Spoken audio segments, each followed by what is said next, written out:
Vogliamo interventi per abbattere, per garantire il diritto alla casa, per abbattere il costo delle bollette, il costo della vita, per avere dei servizi sociali accessibili a tutti.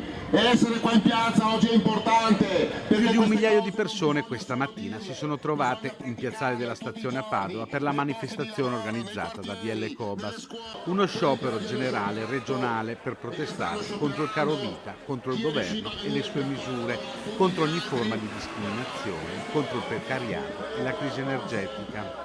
È un no sicuramente anche a questo governo, a questa finanziaria, nella misura in cui, come dicevo, non ci sono, almeno per il momento, misure concrete per garantire alle persone, ai lavoratori e alle lavoratrici di avere un tenore di vita quantomeno dignitoso, e quindi perché quello che noi vediamo nei nostri sportelli, nei nostri uffici, è di un sempre più livello di povertà assoluta a cui i lavoratori e le lavoratrici vanno incontro. Al corteo, iniziato in stazione a Padova, hanno preso parte anche il collettivo Non Una di Meno e i centri sociali del nord-est.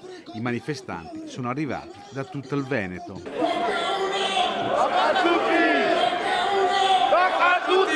Dalla stazione il corteo si è diretto verso Piazza delle Erbe per gli interventi conclusivi, per poi arrivare fino alla prefettura.